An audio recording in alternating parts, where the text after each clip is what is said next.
in and tell me the times you've seen or think you've seen something spooky, ghostly, phenomenon related. You can do all of that.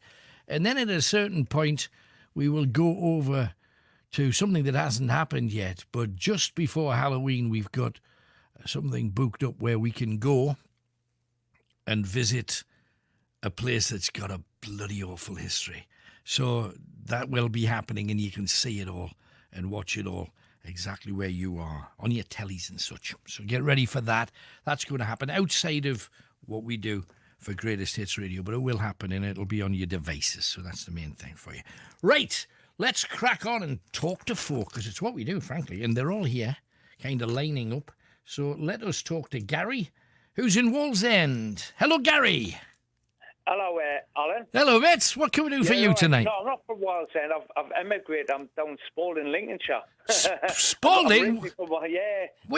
Was it council tax you couldn't afford and you had to hide, or what's the crack? I was an economic migrant. I had to move away, mate. There's plenty of you. How's life down there, then? Yeah, it's all right. So I do it. Champion. Yeah. Good stuff. So, what would you like to talk about, then? Well, Alan, I've listened to you ever since you first started. I think Rob Sonica, remember that? Yeah. When I was a kid. Encyclopedia Rob Sonica. That was it, yeah. It was about 83 or something like that. Oh, blame me. Yeah, probably from about 81 on we were doing that. Was yeah. it? Yeah. Bloody hell. I know, yeah. Scary. That's brilliant. Yeah, but I've listened to you all the time. I've moved away. Well, thank you, mate. Appreciate it. Thank you. Yeah. But I didn't have the guts to phone you up. Well, you have now. So what are you doing in Spalding then? I'm around Lincolnshire. I operate cranes, really. Oh, good lad. Blame me. Yeah, boring stuff. Well, unless it's a high wind, then I would imagine it'll concentrate your mind a bit, I would have thought. Yeah. Do all sorts, mate. Yeah, brilliant. No, we once had, I was in an office building once. It was about 10 floors up, and they were doing work, like construction work next door, and they had the crane up and obviously moving stuff about, and the crane operator got out the crane and eased himself along to the end, did a little bit of fiddling, and then eased his way back. And everybody in the building's chin was on their chest thinking, what? Because, I mean, we don't even like looking over the edge of a building when we're standing on it. But to be up there doing all of that, I don't know how you do it, man. Absolute respect. No, that's mobile. That's tower crane, that is. Right. I'm mobile. I drive on the roads. I work for a living. All right. Oh, so it's a mobile crane you're on? Yeah. Gotcha. I go around Lincoln and Peterborough and all that. Right. You know what I mean? Yeah. Hey, when you go where the work is, I'm glad you're in a job, because there's an awful lot of people not at the minute. That's a fact. I'm quite lucky, actually, yeah. Oh, well, good on you. Good on you. Anything else then, Gaz? Well, I've made a little tick list. Oh, go on then. Yeah, you know, Sting, you on the radio the other day about all the local... The Northeast venues, Newcastle and Sunderland, yeah. Yeah. Well, you had about Sting, didn't you? Yes. He said about, what was it? He was in Ian Fleming's house, didn't he? Wrote something? Yes, that's right. Yeah. Well, to be fair, I was on his place not so long ago doing a job there. Ian Fleming's house? Yeah. Oh, yeah. wow, because that's in Jamaica overlooking the sea, isn't it? I thought it was Oxford way, that way. Oh, that one. No, the house that Ian Fleming has, or the one that's the famous one, is overlooking the sea in Jamaica, where he wrote some of the James Bond novels. But he has got a house in Oxfordshire, you're quite right. So you worked on that one? Yeah, I did a bit of job on that one when I first moved down here. That was amazing, eh? Oh, yeah, that's a name to drop, isn't it? James Bond, my goodness, right. Yeah, Ian Fleming. Brilliant. Yeah. Good name to drop. What about fashion then? What was your upside and downside when it came to what you've worn over the years then? Well, just perfectly honest, I bought a couple of chopper bikes. Right. Right. I bought 1974 one. Went to get the sissy frame back and bent it out, but then I went and bought a 1977 biker. Right. Chopper bike. Uh-huh. So I'm doing them up. Fine. Hey, you make some money from them though, because they're really popular. They're kind of cult. The cult bike, aren't they? Really, choppers. Aye, that's super duper, mate. Yeah. Brilliant. Yeah. That's all good. Yeah. Anything else? That's it, Alan. Really. That's good. Hey, great hearing from you. Thank you, Gary, for coming on, man. Right. Thanks a lot. All the best. Bye-bye. There he is.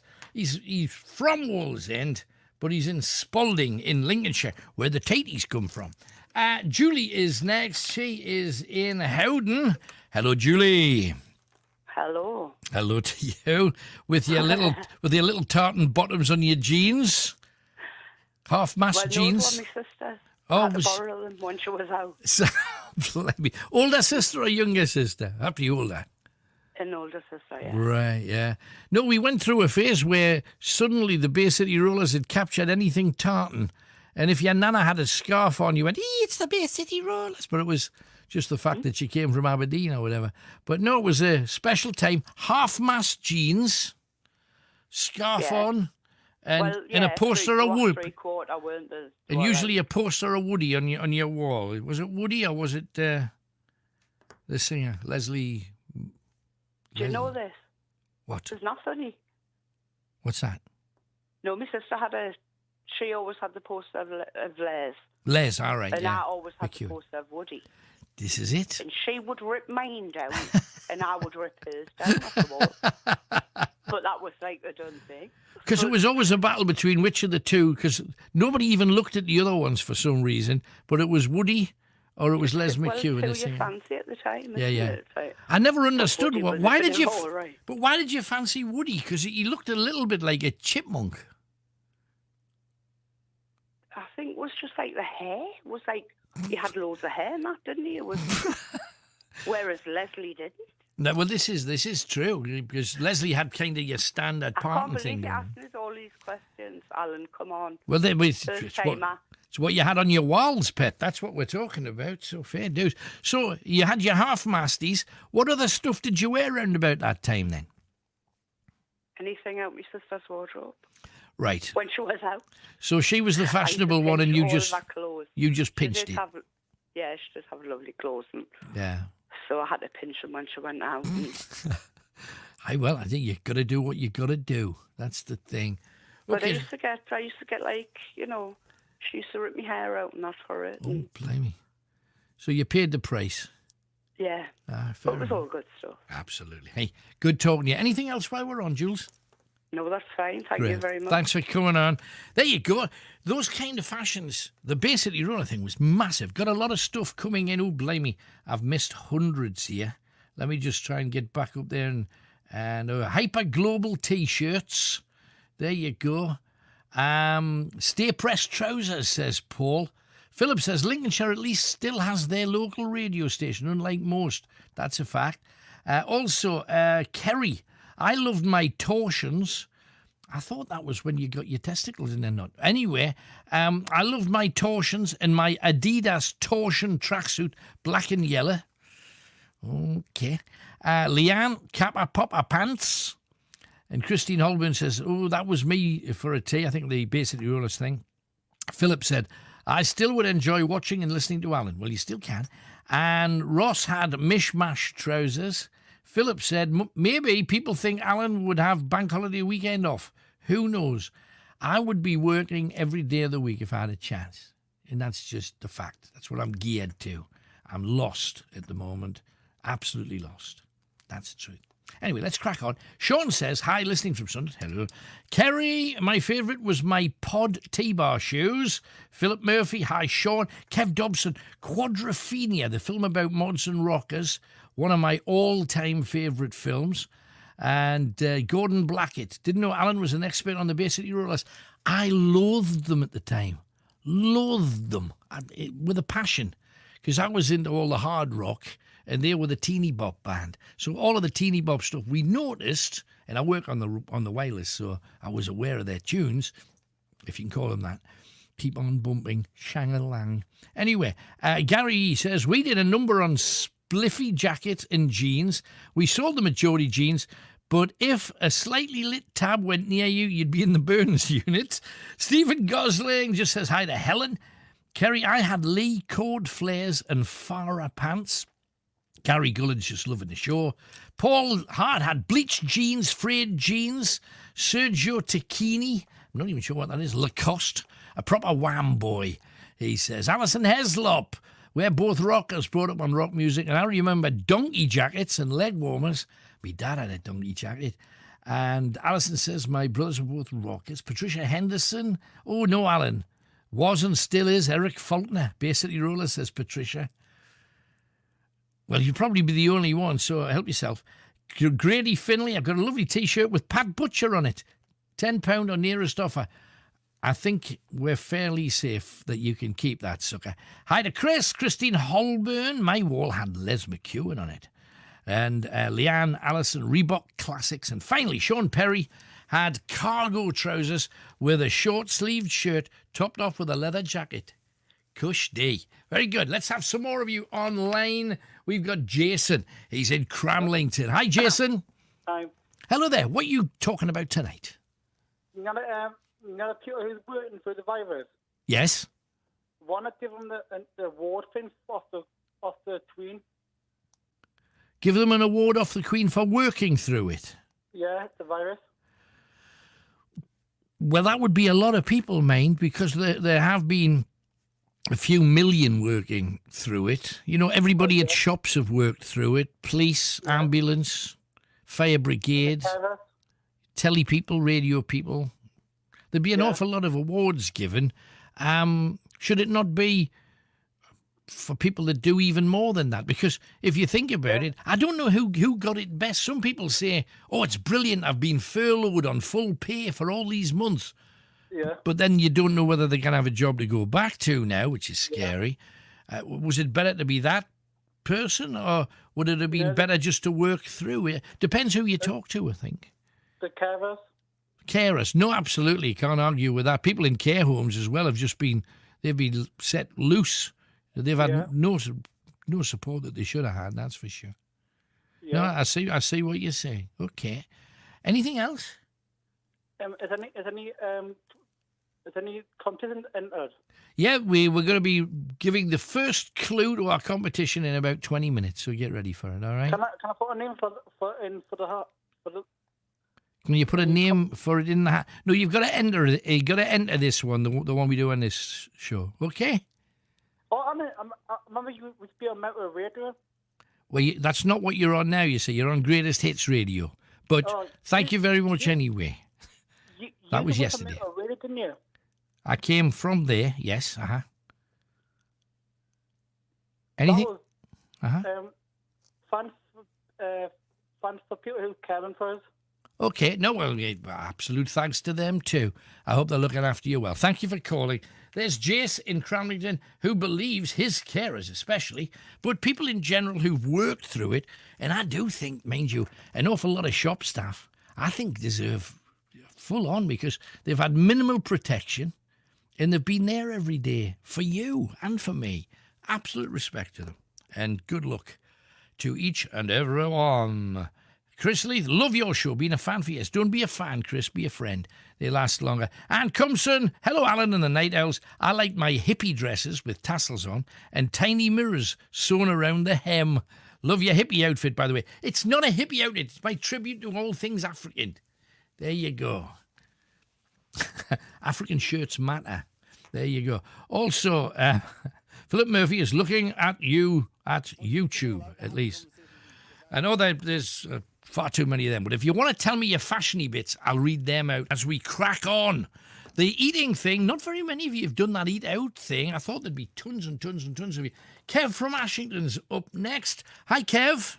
Hello, Alan. Hello. How you doing? I'm good. What's your topic tonight then? Wait, I was supposed to be on the other night about the school memories. Yes. Aye. Wait, I must have been about 14 years old at first high school at Ashington. Uh-huh. And we were the new lads, you know, and the bus shelters that was outside of the school gates, they needed painting. Right. So no, they must have had some sort of contact with the council to get us to do it, you know. Right. And because I was probably one of the naughtier lads, they got about 5 or 6 who were to do it. Right.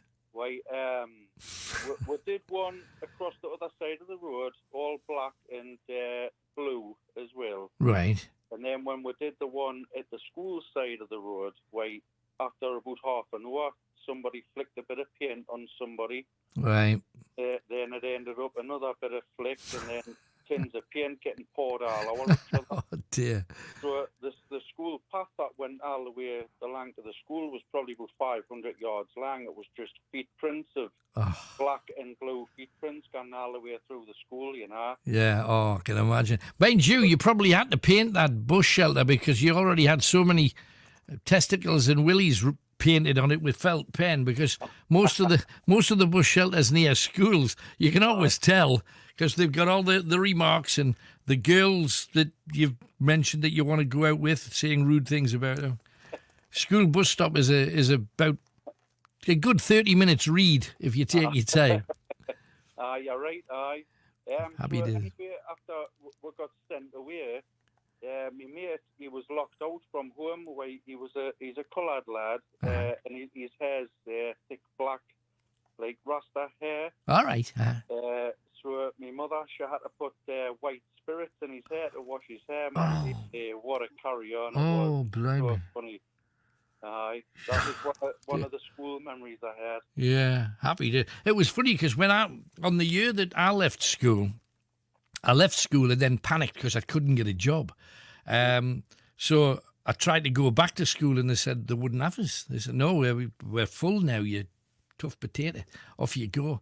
And I remember going for my first job interview, and it was the day that some kids from my school set fire to a bus and burned it out. And it was like, you come from what school, Alan? And you go, that one. Yeah, shocking. You know, when you if a box of matches, Mm-hmm. if you strike one of them and put it into the rest of them, it's called a genie. Yes. It just makes loads of smoke. Yeah. Wait, a lad dared us to do that in the library one day, and I hid it in a metal bin, so I knew it wouldn't go any further. Right. But the smoke that came off it, it was horrendous. Honestly, it filled the whole library. So me and my mate went darting out, and I panicked that much. I just went straight home. Oh, And loads of police and ambulances, fire engines and everything come up the school driveway. So I went out, and this policewoman, she says to us, "Oh, look at that. There was a stoat run across the road." And I says, "Oh, I says, it's great that. Who are you? Where you come from?" and all that. And I says, "Oh, I live around there." So anyway, I went home, and my mum and dad's going, "Where you been? What you been up to?" Because I live just at the school gates, you know, Right. and been all the carry on. Yeah.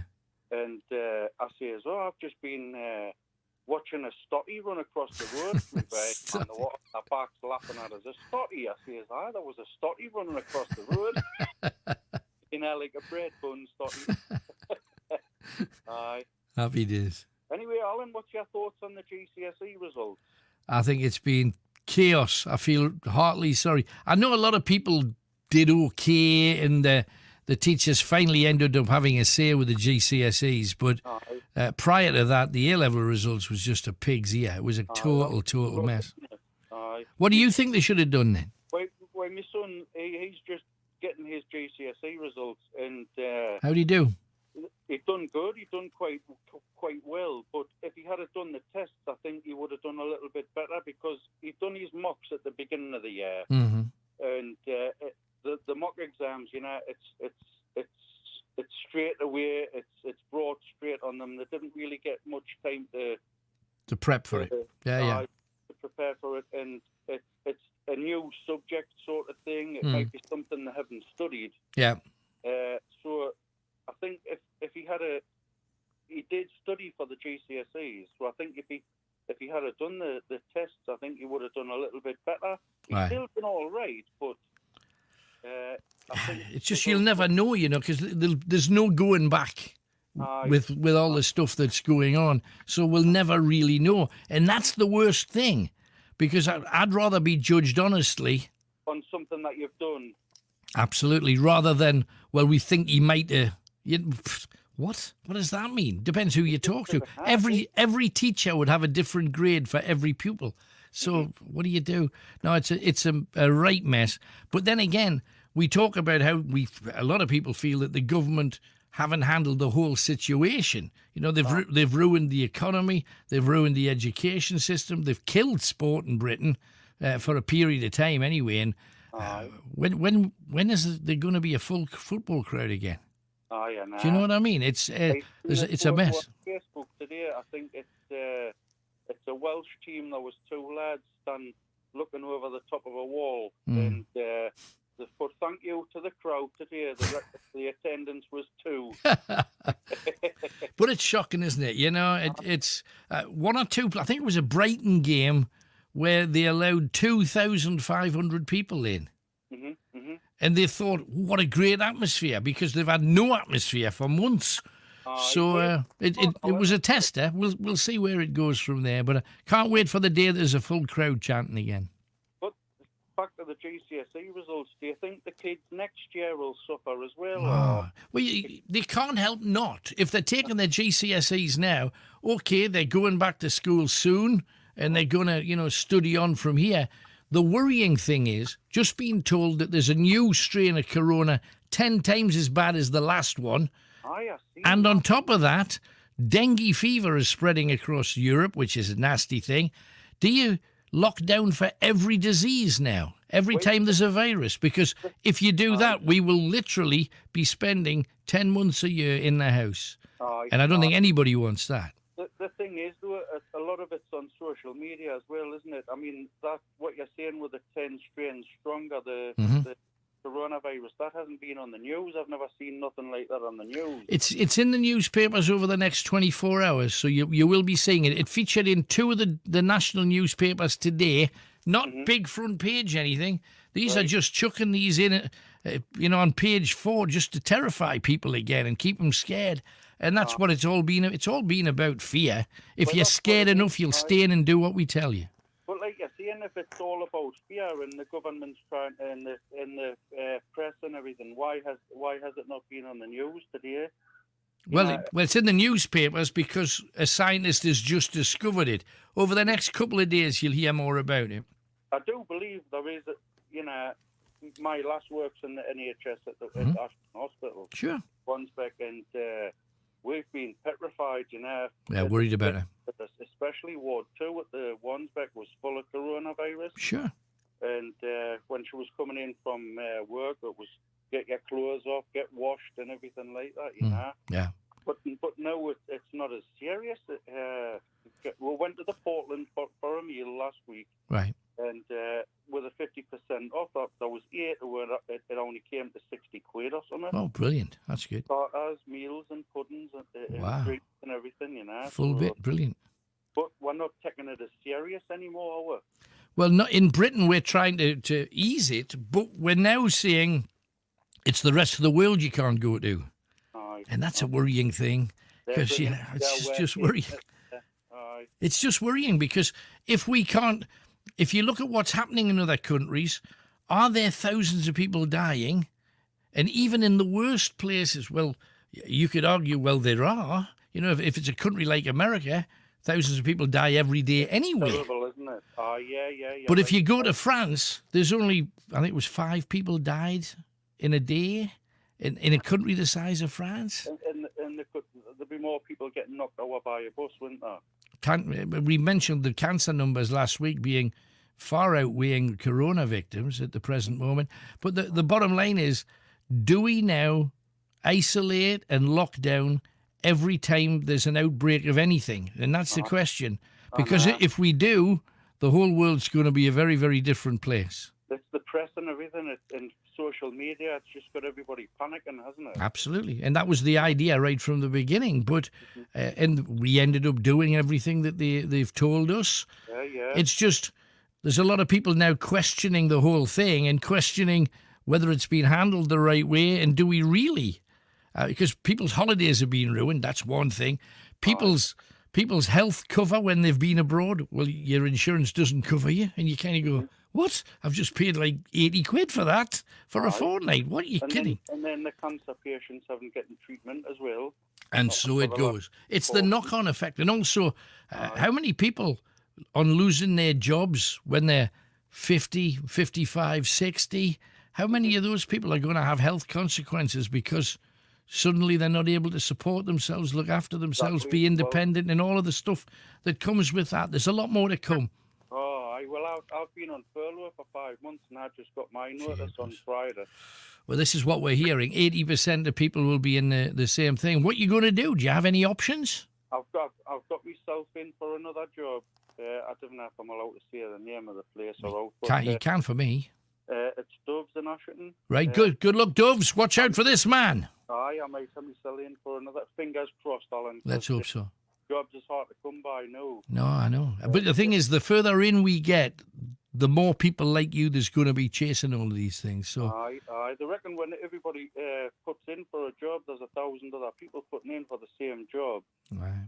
You know. Well, let's hope you got there first, man. Good luck to you. Hopefully, Alan. It's been lush to talk to you anyway. My honour. Thanks for coming on, mate. Appreciate it. Yeah, Good luck. thanks a lot. Get that gig. Good man. It's heartbreaking, isn't it, though? And he's right. There's thousands of people all chasing the same stuff. Now, we've got Ross coming on very, very soon from Bonnie, Scotland. But before that, let's have some superstars, as if the night owls aren't superstars enough, and of course they are. However, Dexy's Midnight Runners. I had a chat with them, and we got down to, well, phenomenon. Well, I've seen loads of spooky things, but I can't really explain it. In fact, they're so spooky, I don't even know if I actually saw it. Right. What about you, Kev? I've seen a couple of spooky things. I was mind-altered at the time, I must confess. Right. So it's spirits to the power of two, really. Yeah. Right, okay. And just finally then, anybody that's been in the business for 5 minutes has had a weird fan story. What's the Dexy's weird fan who absolutely crossed the line? Quite a few of them. Yeah. All right, I'll think of a couple and you can pick one. One of them sent me a letter written in blood. Oh, whoa. Her own blood. My goodness, right. And another one, this is in the 80s, that I signed an autograph for, and because I think she was sleeping rough, I just gave her a couple of bob when we came out of a gig. Yeah. Just thinking that she told me, because I'd seen her, she was at New York, and I thought, and then I come out of the door at Boston, the stage door. I said, "You were there last night, weren't you? Waiting for an autograph?" She went, "Yeah, I was there." I said, "Wow, that's a long way." And she was like, "Yeah, I got nowhere to sleep," or something like that. So anyway, but about 6 months later, I got a phone call at home when I was in Birmingham at the time. She's turned up at Heathrow Airport, this woman, Right. and says that you've got a job for her as a personal assistant. Uh-oh. But that was all fantasy, like, you know, bless her, bless her. What a shame.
0191 488 3188. This is Night Owls.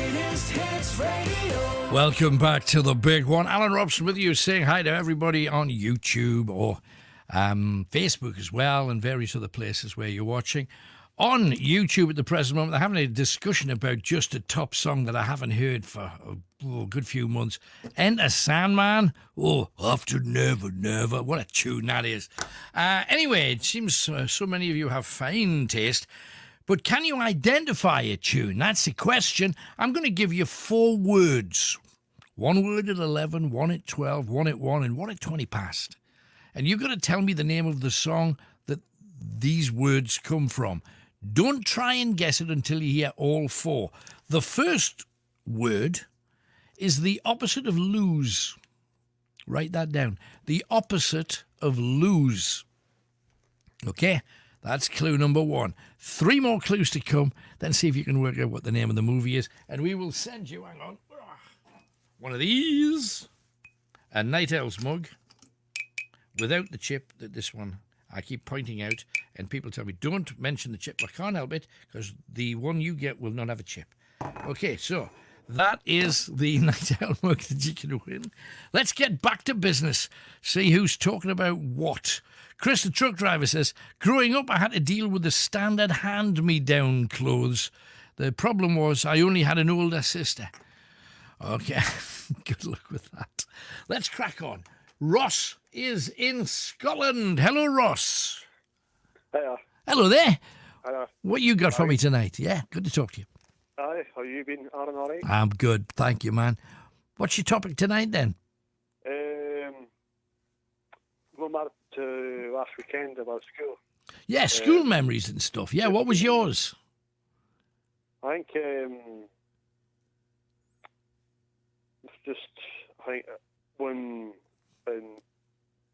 when they go, I think I was on a trip one time and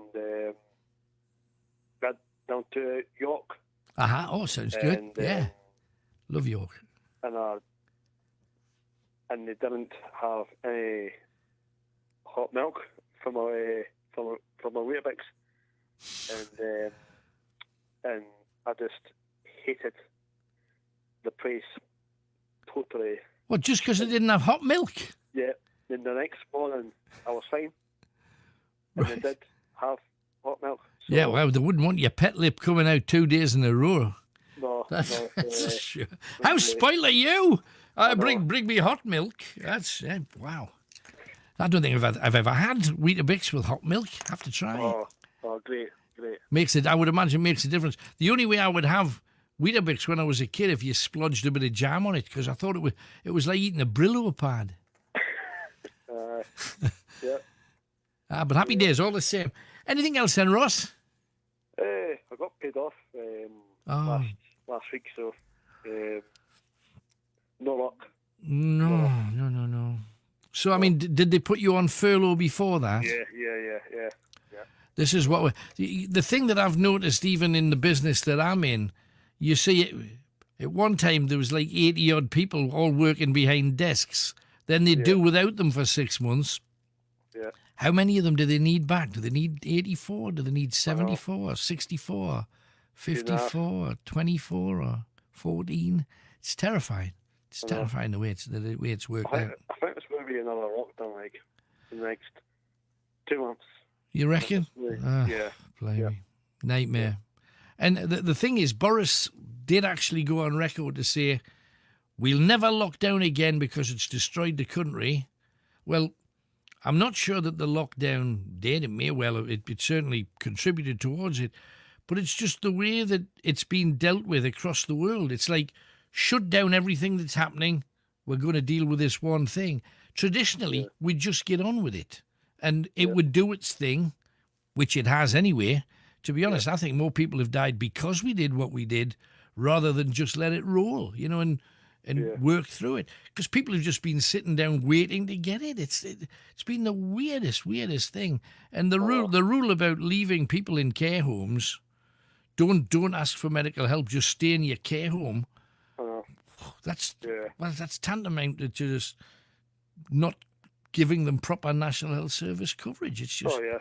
I think with older people, I think they paid all their money in the chest over the years, and we, at our age, our time now, we pay our national insurance and tax, and they're just fortunate. To me, to the government, I think the government thinks it's just numbers to them.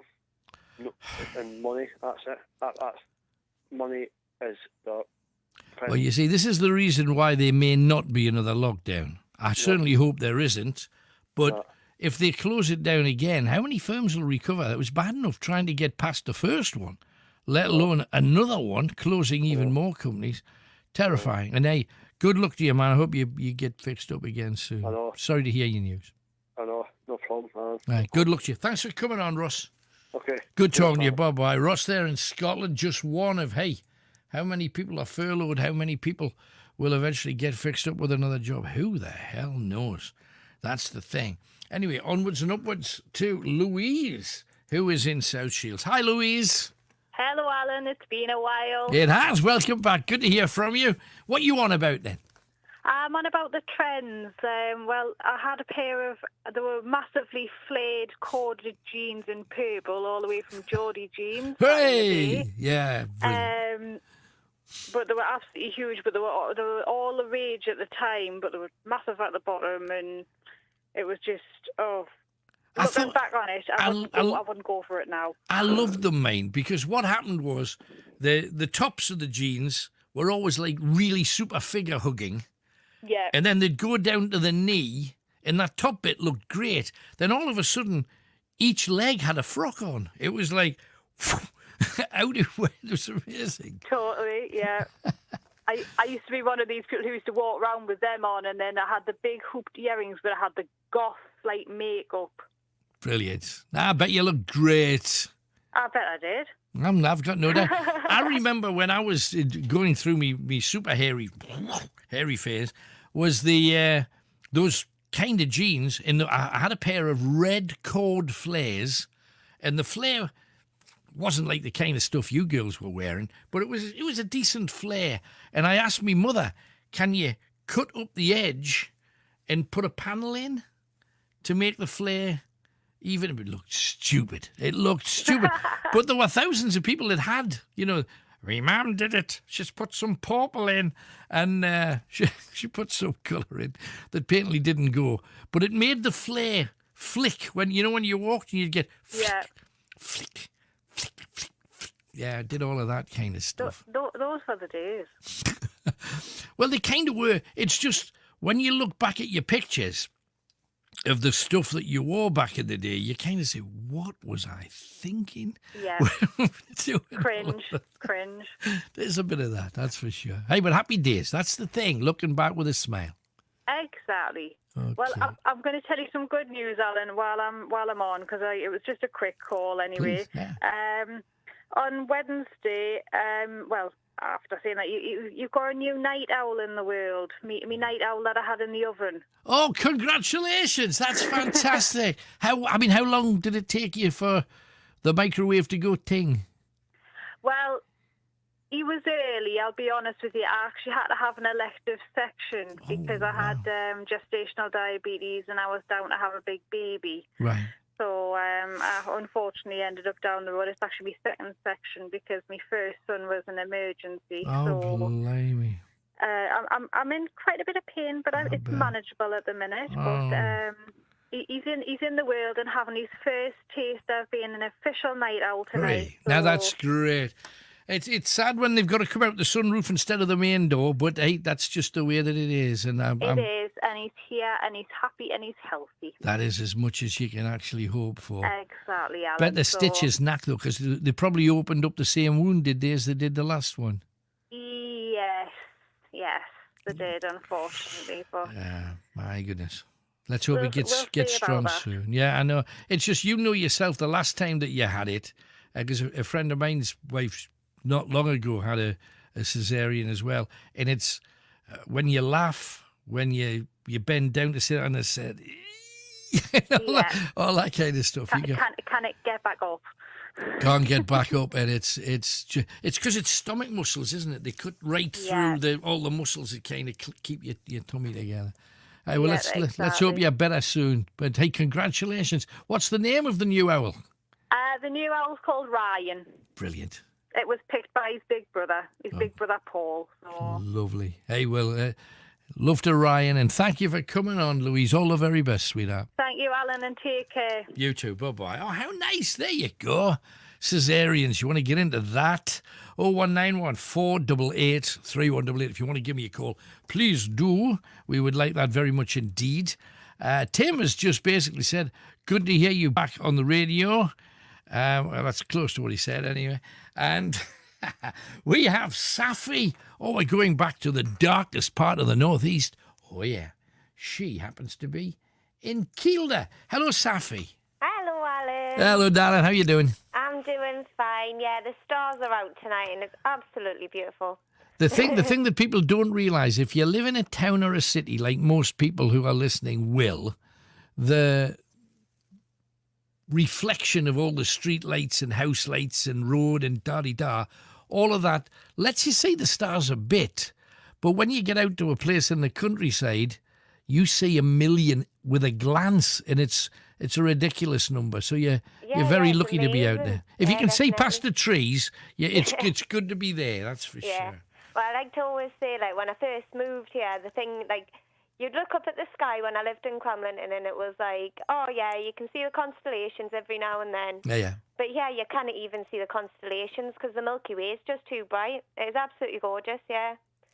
But that actually goes on a little bit to the topic that I was wanting to talk about, which is the upcoming full moon this week. Yes. The harvest moon. It is indeed. Yes, I'm very excited for the harvest moon coming because it's going to be massive, yellow and beautiful.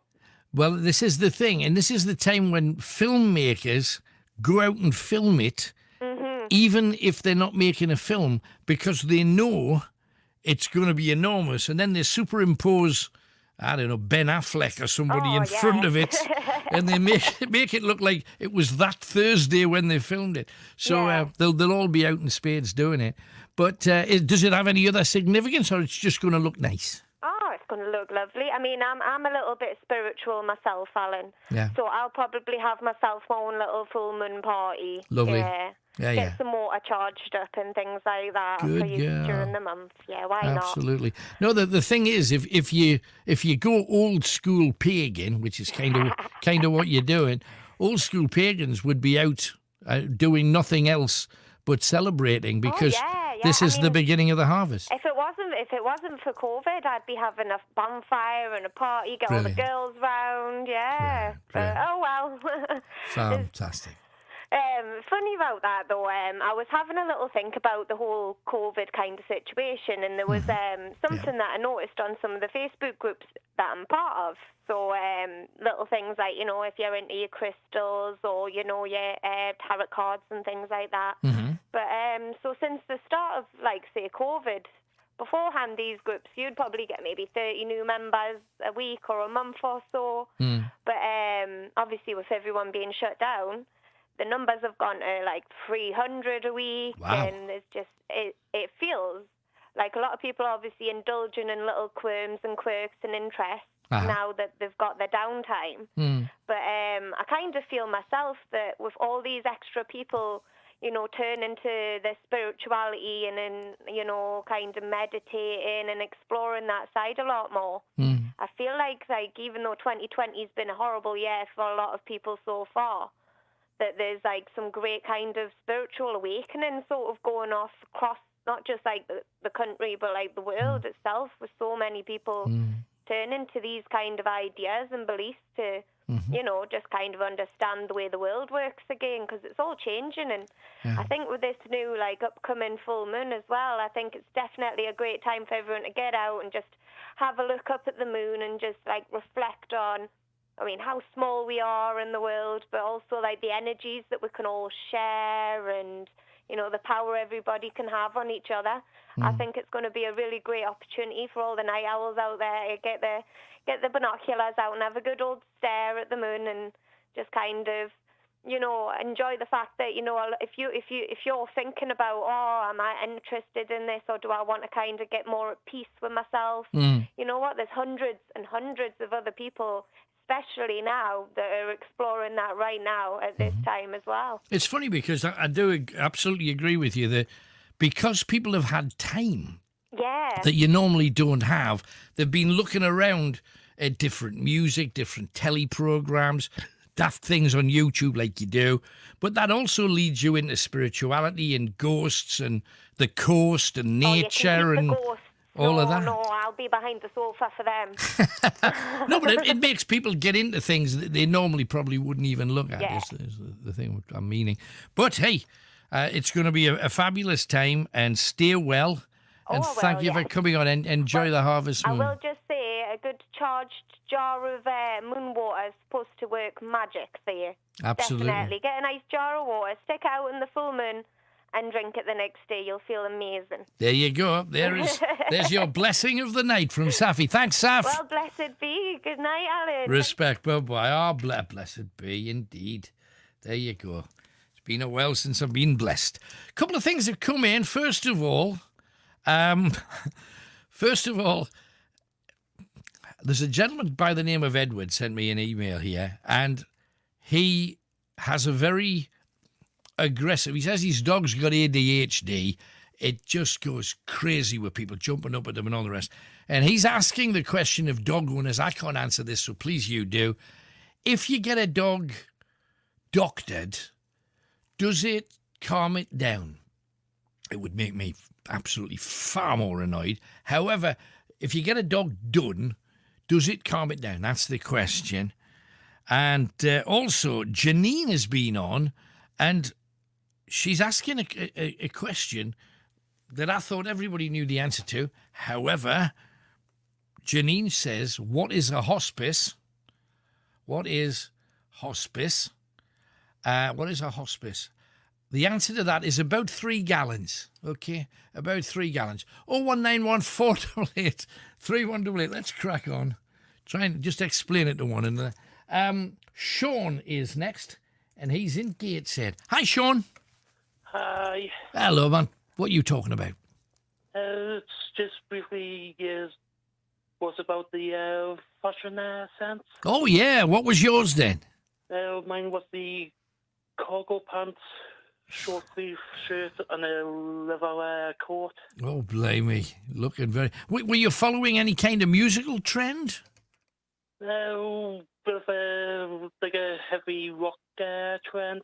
Right, okay, now I understand. It's just that around the same time you were having people that were wearing the Crombie coats, and you remember them little, like, zippy jackets where you put your hands in, but you had to keep your arms up here. Yeah. Yeah. Never understood that, but a lot of people had them. Yeah, strange days. Yeah. Anything else then? Yeah, I had a call on just before about no crowds at the football games. It just seems really antiseptic watching even like the Community Shield where there's no crowd. It's just flat, isn't it? It is. It just doesn't seem right seeing a match without hardly any crowd. Well, you need the banter, you need the chanting, you need the crowd winding the players up to get the best out of them. It's all very well, you're absolutely capable of hearing the manager yelling, but it's not the same as 52,000 people yelling at you. That's the difference, isn't it? I mean, there's that kind of crowd can suck the ball into the net.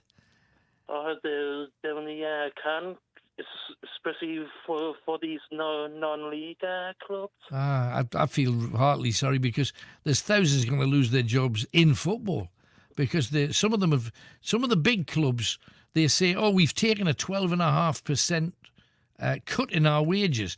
Now, that's huge. But when you're getting the type of money that these guys are getting, you're not going to be that hurt. But if you're in the 3rd or 4th division, hell's teeth, that's the difference between you paying your rent and not. Doing is because Premier League clubs would be more or less they lose change. Mm-hmm. Well, of course it would. That's the thing. We're hearing about some footballers saying, or we don't know what we're going to do. He's looking for a new club, but he's on 350,000 a week. What? There's some people don't make that in a lifetime, and they're getting it a week. It's just different world, man, isn't it? Different world. Okay. Anything else? Yeah. Briefly, just to see first time caller, long time good lad. listener. Thank you very much. Great to hear from you, Sean. Yeah. Stay well. Thanks for calling. Certainly will. Cheers, man. Bye-bye. There you go. COVID affecting football crowds. But what do you do about it? You see, to me, I don't understand the difference. I went to a flea market about a week ago, roughly. Flea market.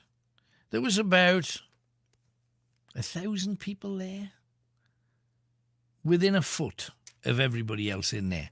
They had masks on, in fairness. They all were masked up. But there was 1,000 people, all within that little area.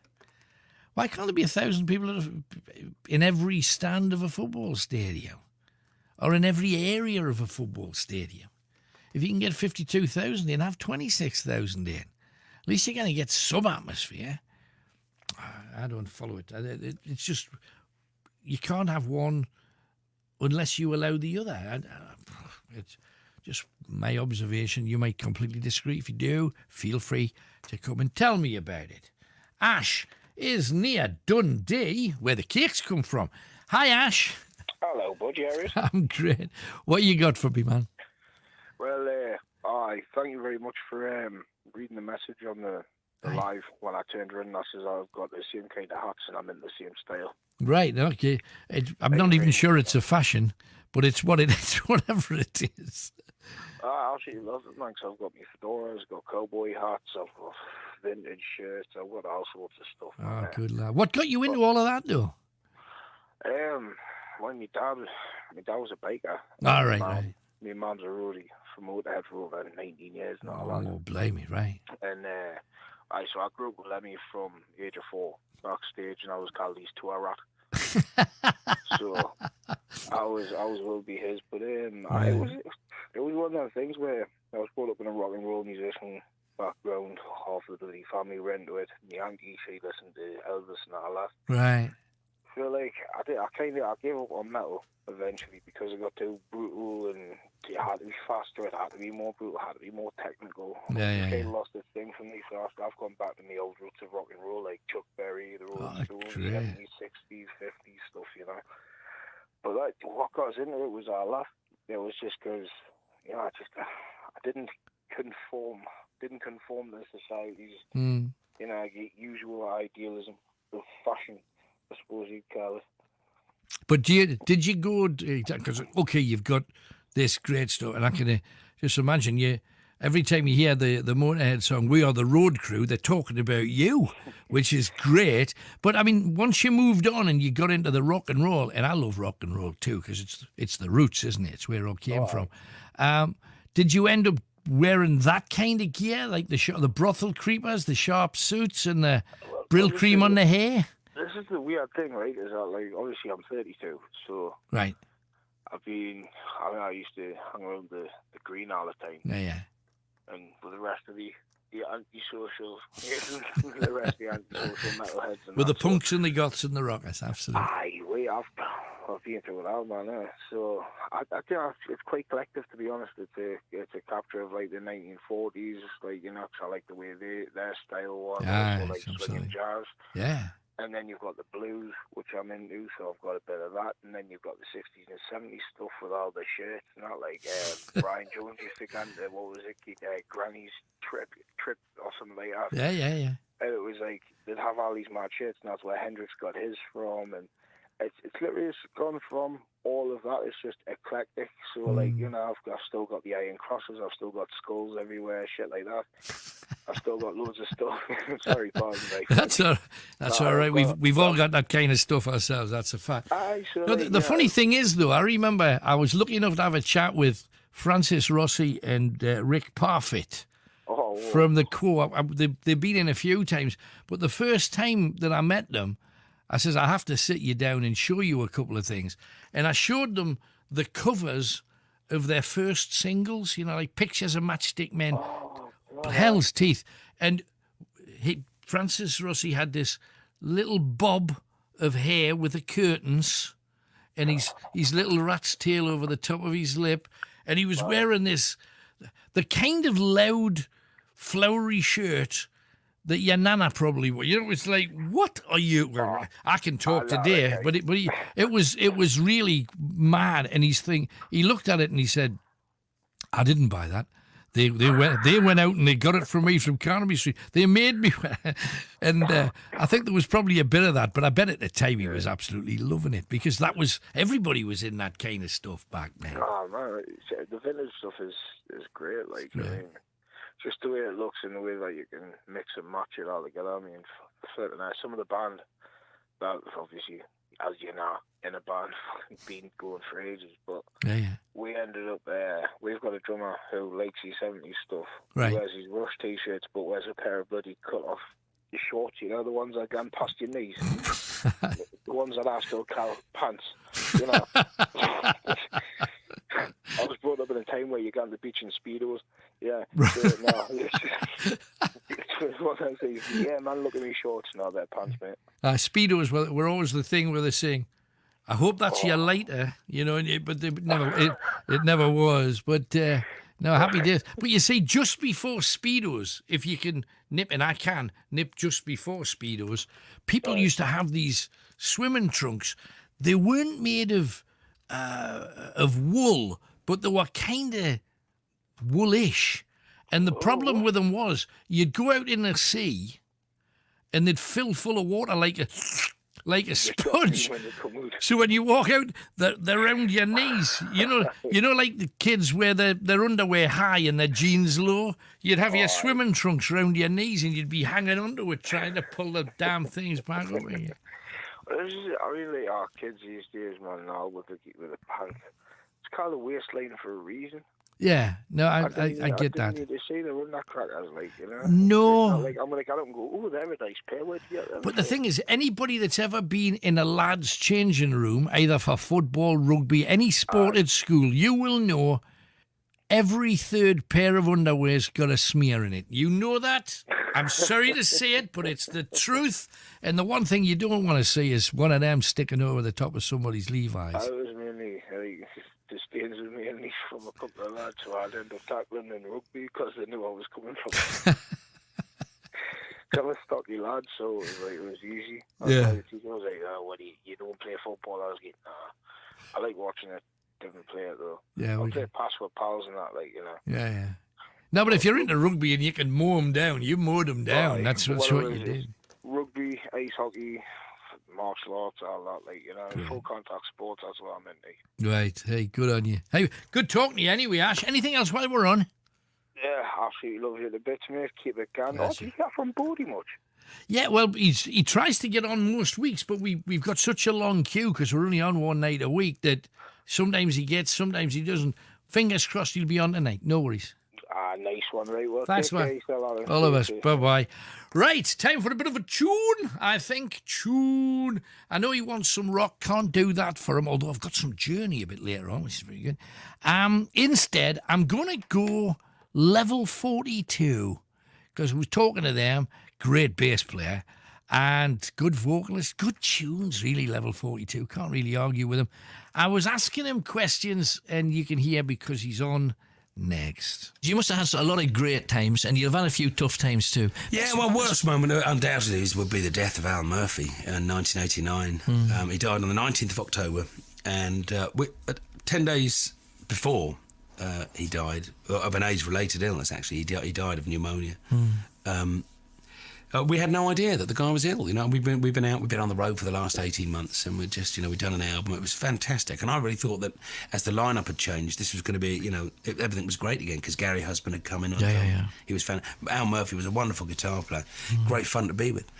And then, we were recording the video for Take Care of Yourself, and he just didn't show up, And then I got a phone call, and he said, "Look," he said, "I don't feel well. He said, you know me, I'm a right old trooper." He said, "So I can't be in for this." And I suppose one of the ironies of this particular period was that the song was called Take Care of Yourself.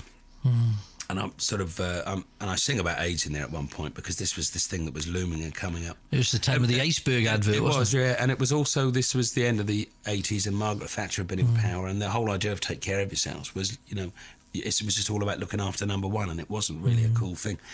But because Al wasn't in, there was one of the guys from the record company kind of stood in for him because we were sort of dressing up in all these different outfits and bits and pieces. And one of the things that we'd had scripted for Alan to be was one of the lines was, you know, the old man shuts his eyes and leaves behind another life. And so this guy who was playing Alan is in a hospital bed and he dies, and then he goes off and we put these wings on him and the guy just died. And 10 days later, that's exactly what happens, you know.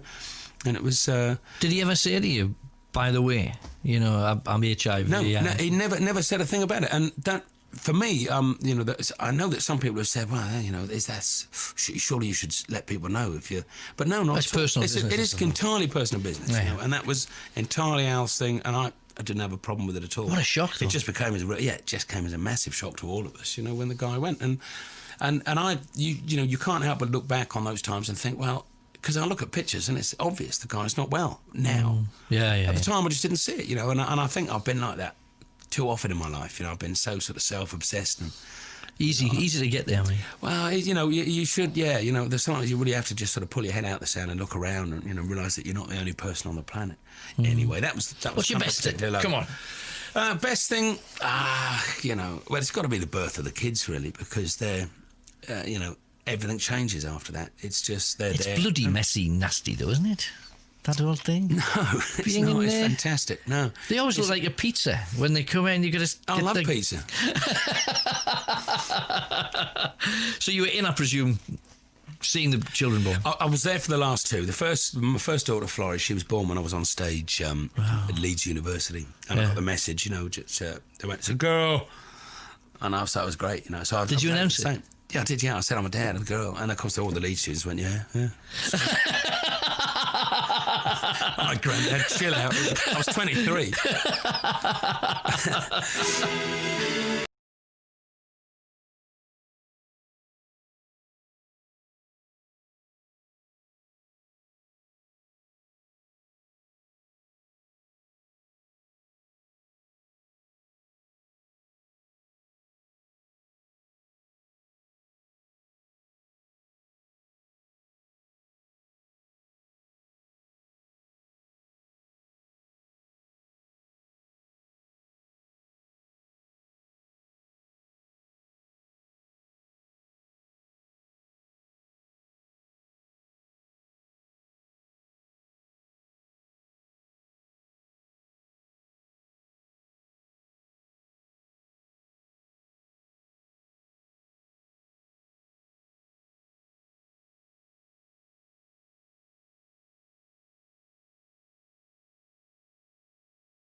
Top band. Now, Omar sent me a lovely little email as well. I forgot to send you this before. Baby Callie Nesbitt was born on the 11th of August, £7.5. Mum Abby is doing well, and Dad Ellis is totally besotted. Hope you, the crew, and the Night Owls are all doing well. Granda Omar from Heaven. He's officially a step-granddad. Well, congratulations. That's good stuff. Other stuff coming in, a couple of quick ones. We asked about whether or not cutting off a dog's danglers is enough to calm them down, because Janine had a dangerous dog or whatever. Or was she no, she was the hospice lady. Anyway, they asked the question, is cutting off the testes a thing that will calm down an aggressive dog that appears to have ADHD? Well, Harry says, no, it doesn't always work. Depends on the breed. Some are naturally highly strung even when their knackers are cut off. I think that's the medical term. And Kenneth says, speaking from a cat owner's perspective, no, it doesn't. He still goes absolutely wild, balls on out. There you go. So whichever way you're looking at. My argument about this is very straightforward. If a dog has been aggressive and you cut his doobies off and he's still aggressive and he attacks you, where do you kick him? See, problems. Anyway, and Kenneth also says, I absolutely love how you dress. It's wonderful. Seems like it really suits you. You're an institution, or should be in an institution, and you're bloody brilliant. Well, thank you very much for saying that. It's very kind. Let's crack on. I want to talk to as many of you as I possibly can, and we're off to Darlow now, where we find Julie. Hello, Julie. Hi, Alan. Hello, darling. I'm good, thank you. What you got for me tonight, then, Jules? Good. Well, just someone was talking about what they've been up to during lockdown, so I just thought you might be interested in what I've been doing during lockdown. Do tell. What you been up to then? Well, I've been off quite a while, since March. Aye. So obviously, you have to find something to fill the time, otherwise you go mad. Oh, I absolutely understand. So what you been doing then? Well, I got into, been getting into aromatherapy, things like I had a couple of books anyway, and I, looked at it a little bit in the past, but then just shelved them, and I've been getting into that. And explain how do you get into it? Because to me, like, aromatherapy is, well, I'm going to have a bath and I'll put a nice candle on. I mean, there's got to be more to it than that. Well, no, apparently the oils that you use, the essential oils, can be quite powerful. I mean, I just thought it was a load of rubbish. But in what way? I mean, does it make you incredibly frisky and you're tearing your lad's pants off when he comes in? I mean, how can they affect you? Rose oil's meant to, I think. That sort of thing. I don't know. You want to have a look at that? No, all the oils, there's loads of them, and they all affect you in different ways, and can allegedly, treat or help with certain, like, conditions, like lavender and lemon for high blood pressure. All right, I see. And I've got like a whole list of ailments and which blends of oils to use. Has it worked for you, though? Has it changed you? Surprisingly enough, I got a bit of a shock because obviously we all know about lavender being, good for sleep and things like that. But I sniffed peppermint oil. Right. Like, it's best if you rub it on your hands because it releases the fragrance. Right. So you can, sniff it straight from the bottle, but it's not as good.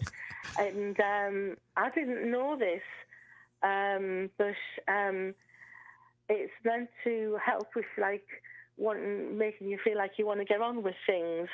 You know what I mean? Like a pick-me-up sort of thing. All right, a tonic kind of thing. Yeah, making you feel like you want to get on with stuff, like maybe you just think, I can't be bothered, Right. Because I think that is that exact thing is the thing we all have battled with, because the temptation is, what have you got to do today? Oh, nothing. Flump, telly. Flump. Yeah, but you have got things to do. You don't want to do them. Really, You're just not motivated to. You're But just not motivated. Yeah, that's the motivation. Anyway, I didn't know this. I just thought it was a bit of a pick me up. Okay. So that night, I had 2 hours sleep, and I say I was completely in the dark, and I bagged up 10 bags for charity. And the next day, I had a look at my book. It says peppermint helping you get on with things, and I thought, bloody hell, maybe there's something in this, you know. And I was completely shocked. But I'm not saying it would work for everybody, but it certainly does. It is a good pick me up. And I don't believe in. I think it's a good support to conventional medicine. I don't think it can replace it.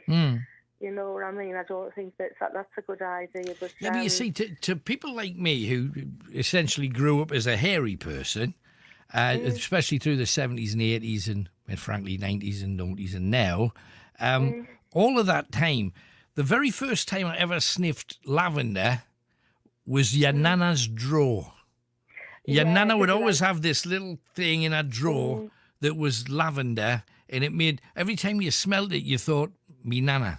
That's me nana's smell right there. When it was just the things she had in her drawer. But after that, doing all things hairy, you got joss sticks, if you can remember joss sticks.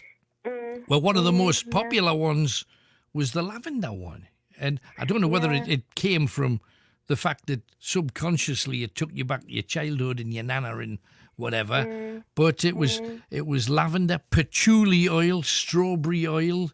And you'd put them on, and you're supposed to meditate. There was a bit of that done, but sometimes it was assisted by odd substances that you would pass around. But you were essentially calm and gentle and meditating and letting life pass you by. And there's nothing wrong with that, you know. It really isn't. No, I know. As I say, it's I mean, I took part in a trial for a certain essential oil company on my blood pressure. They sent us a little sample of lemon and lavender because I've got high blood pressure. It's really rampantly, I'm on about 5 tablets and still going.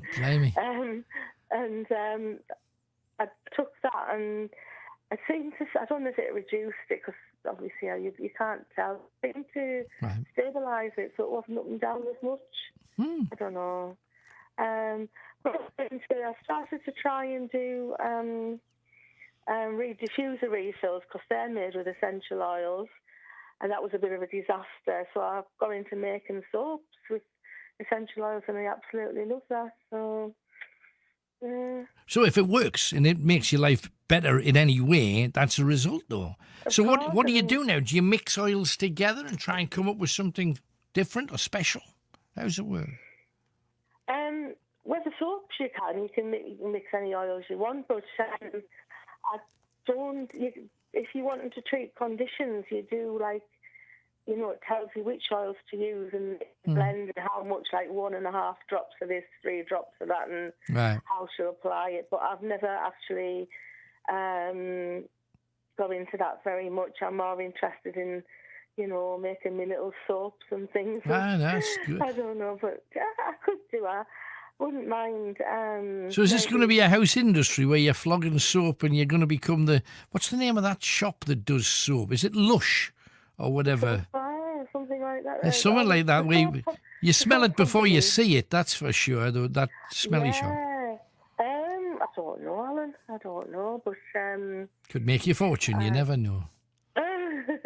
I'm more interested, I think, maybe in training...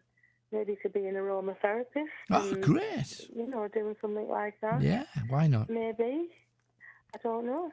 Well, I tell you, at least it's filled in a bit of time and you've enjoyed it. And hey, that's as much as you can hope for. Yeah, I know. No criticism of that. It's just people are rattling around the house and deciding, well, I'll have a fight with the missus or the son or the brother or the cousin rather than just getting on with stuff. And it's better just to have something to do. It drives me mad being kind of restricted. I hate being restricted. I want to be out there. No, one thing I have learned is when I retire, I don't think I'm ever going to be bored.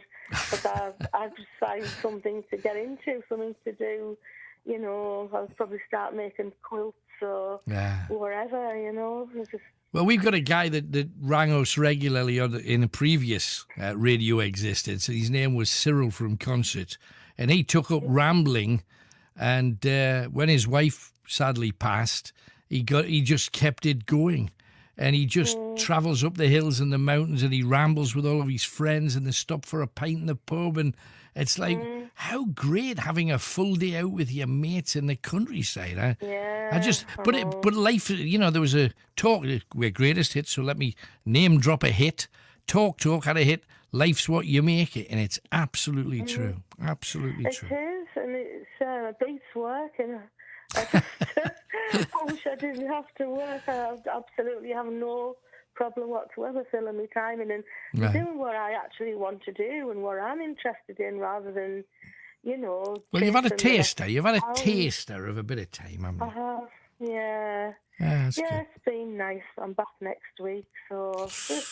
Well, let's hope it lasts, because some people, when you say I'm back next week, suddenly by Friday they're out the door again. So we'll keep our fingers crossed for you. Is your company talking about making cuts, or is it just everybody's back? No, I'm a teaching assistant at the moment. Oh, so fine. Thank heavens, yeah. Hopefully, touch wood, you know, that, you know, they're going to get the kids back to school. But if we do have any second wave, then I dare say they'll all be out again. I don't know. Nobody knows what's going to happen. And we used to always whinge about teachers and teaching assistants, I suppose, come into that. We always used to say, and you have them long holidays. We wish we had them long holidays. And now, of course, you've had a holiday whether you liked it or not. Well, yeah, and it's been great. I'm just sad it's come to an end. Been great. Really sad. It's been great. Not so much being locked in the house, because there was just sort of me and the cat.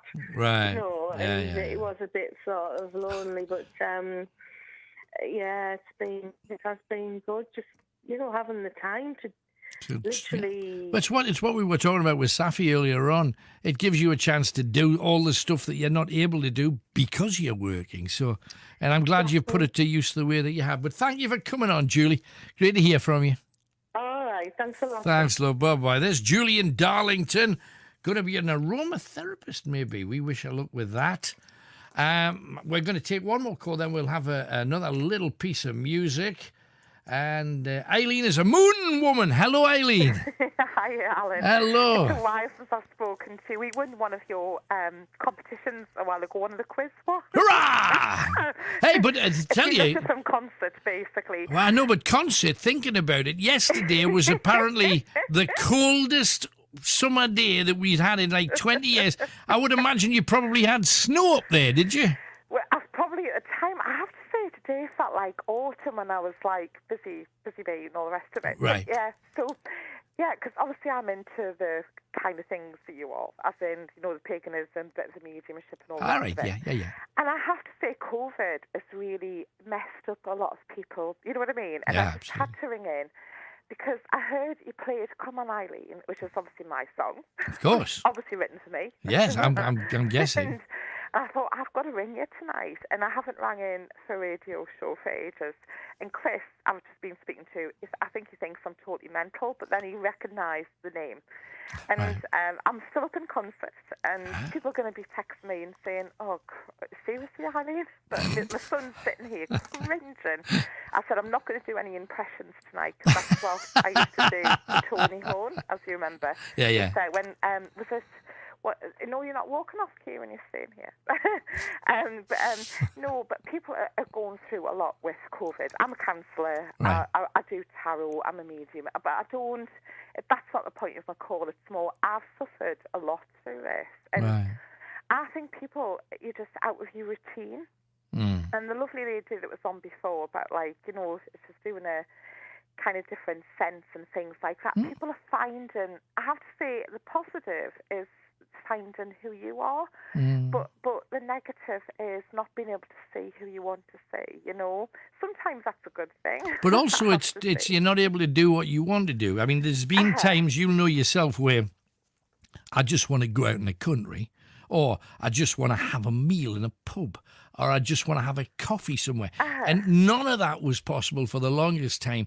And I think the worst thing about it, certainly from my point of view, and I'm sure for many, many others, we had relatives who fought and died for freedom, and yet we get trapped by a virus that's a tiny little bug floating on the air, and yet we've surrendered to it this time. Because let's face it, we've never surrendered to a bug before, not since the Black Death. Oh, I know, and that's the truth of it. And I take that personally, and I'm really disappointed that the world is falling in line. Somebody had the idea, let's do this. And kind of like dominoes, it went around the world. I'm not saying that COVID's not a horrific thing. Of course it is. But it's just how you deal with it. And we've never dealt with it by saying, okay, we'll hide. We've never done that before. And it just feels wrong to me. And I think the thing is, like, my son's 16. Yeah. And he's literally, oh, God, he'll know. His friends will probably text him later to say, is that your mum? Again, whatever, you know. But he's 16. He didn't get to do his GCSEs. As it happened, he done brilliantly in his mocks. Good. But yeah, but a lot of kids needed that time to build. And, it's, you know, luckily, I'm hoping to take that into consideration for anyone out there. I hope so. I mean, I'm teaching background anyway. But, like, it's very much, like, he said to me, Mum, I really don't like getting the bus. You've got to wear the mask, and I don't know how it is in taxis, but I think they're not too bad in taxis. You don't have to wear one in taxis at the moment, where we are in Considine Sticks. But it's like it's just really, it's like a science fiction film. Yeah. And the weird thing is, because of what I do, I mean, I talk to people a lot, as in, it's been my job, and things, I've been through quite a bit. I was in hospital a couple of months ago, and I was treated like horrible. Really? To be honest with you, it was horrible. They didn't test me for COVID. They should have. Who knows if I've had it or not, but to be fair, I don't leave the house much anyway. But the thing was, I felt like an alien. Why? Why did they treat you so badly, do you feel? Because they were all scared. They didn't have PPE. Ah, right, I see. But there was one gorgeous nurse at the end of the day, and she took me by the hand and she says, "You're all right, I've got you." I was only at discharged myself after 3 hours. And but she was lovely. It depends who you get. But I have to say, some people should be nurses. Some people aren't born to be nurses. Just saying, that's just a blanket thing.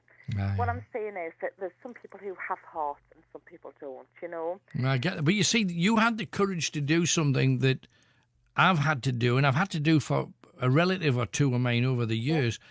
I was, a relative of mine had a deep vein thrombosis. You know, it was on a plane, got an embolism, like a blood clot, and just caved, just fell apart. Couldn't breathe. Oh, my God. It was, you know, and could have killed them. I took them to hospital, as you would, straight off the plane, and they went, admitted, and fed warfarin, which is like a blood thinner. Blood thinner, isn't it? But it's rat poison, essentially. So after a day, she was worse. Oh. And then the day after that, she was even worse again. And I said, I thought once you dissolved the blood clot, that then you start getting better and you get stronger. Why is she getting worse? And the doctor said, well, this is just what we do for a week, no matter what happens when they've had a blood clot.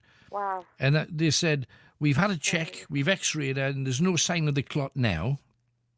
And I said, well, take her off the machines. And they said, no, we can't do that. We've got to do this for a week. And I said, she's getting worse and worse, and take her off the machines. I'm not prepared to accept it. Then they asked her, and she said, yeah, take me off this. It's horrible. So took her off. She got better. Immediately, almost the following day, she was up and about and amazing. However, you've got to sometimes people know their body well enough to be able to make a decision like that and say, I'm not at risk if I do this. That's not helping me. And sometimes they get it wrong. And you've got to make the choice, because your life, yes, it's in their hands, but it's in your hands too, and you've got to be strong enough sometimes to make a decision. You have to put your foot down, because I was stressed. I knew I didn't feel well, and I'm a woman, obviously. Noticed that. Right. And I wasn't feeling that good that particular time, if you get my drift. And I said, there's something just not right. And but that's why I said I'll be fine. Once I'm back home, I'll be okay. And I was, as it happens. But it's, you've got to go with your body, your instincts, and all the rest of it. One of my friends, a very close friend, said to me one day, because this whole pandemic and all the rest of it, I have had, because of my job, and some of my friends, I have to say, I don't know if I mix them with wrong or right people, but they have every conspiracy theory going. Yeah. And one woke up and just said that, I've had all these wires outside the house and all the rest of it. I think that, I feel that is a fact, but I'm thinking, like, who knows what's going on at the minute? I think we've just got to be strong for each other. But the lovely thing is, I think we're seeing the best of human nature, but the worst as well. I think that's true. Do you know what I mean? So you're picking up on people who come through and who are just, you're kind of like rocks to go to, you know? Yeah, but have you also come across the people that you're just walking down the street and on purpose, they'll walk across your path close, and then look at you as if to say, you've invaded my personal space. And you're kind of going, I didn't come anywhere near you. You walk past me. What's going on? I just think some people are whingers, and you've just got to rise above them and not be vexated by them. Yeah, you've just got to say, right, okay. It's like when you watch, the weird thing is, when you watch certain programs, I'm catching up on, because I was let go from a job about a few weeks ago now, and they won't come back to me as to why, and that's a different story. But what I'm saying is, I'm having to build myself back up again amongst everything about COVID. I've got elderly parents, not seeing them, and all the rest of it. Yeah. And then all of a sudden, you're thinking, well, this is the time when people should be. I'm very non-political, as in neutral, as in just build each other up. And I think that's what people need to be doing. But when I heard you on air tonight, because I listened to Night Owls since, you know the story. My gran listened to you when you first started on the radio in 19. Just after the Battle of Trafalgar, I think it was. Yeah, what Trafalgar? I'm very bad at history, mind. But my gran, I used to stay at hers on a Saturday night, and I would have been about 5, so that like late 70s, early 80s kind of thing. Yeah. And she used to listen to you every night, and I've listened all the time, and I miss having you every single night. No, me too. I know. But what I'm saying is, but tonight I said to Kieran, my son, I said, Mama's going to ring in, and he's going to be mortified because. Oh, well, tell me something embarrassing about Kieran. I think the world needs to know. What is it about Kieran that really winds Mammy up then? Oh, about Kieran? Let's have a think. He's about 6'5", right? 16. Oh, he could be a model. Right. But he's very shy. You are about that, you know. You are, Kieran. So, and when you say modelling, do you mean shoes? Oh, he definitely could. He could easily. He's lovely, but he's very shy. He's very down to earth. He'd make a great doctor. Right. But he got 6 A stars. Wow. 4 A's and a distinction or something like that for his exam results. Wow, he did really well. That's brilliant. However, because he did well in his mocks, and I just think that he wants to go to Newcastle Uni to be, I think, a teacher at the moment. All right, that's good. But yes, that would embarrass him enough, I think. But he's very, he's the most shyest guy ever in the world. He's walked off now. He probably won't speak to me.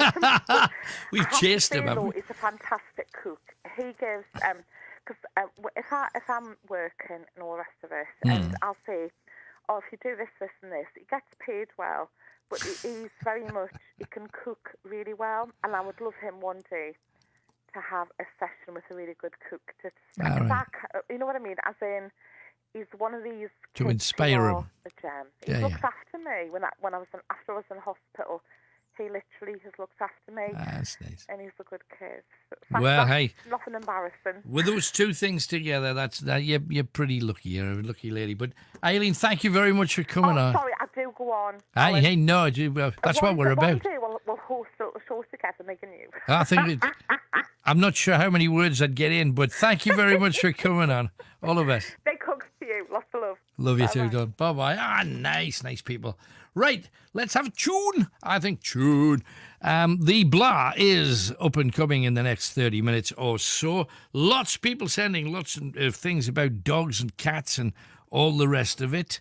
Some people still haven't got the hospice joke yet, but it doesn't matter. 0191 488 3188. I have some more good news.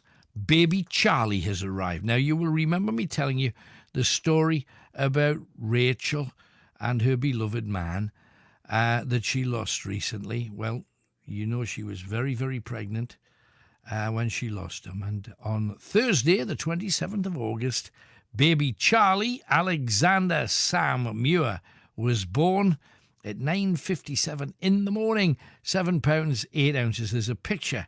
At first I thought it was Phil Collins, but it's not. It is actually baby Charlie. Lots of love, Rachel, who sends a heart and 3 kisses. Great to hear from you, Rach. Congratulations.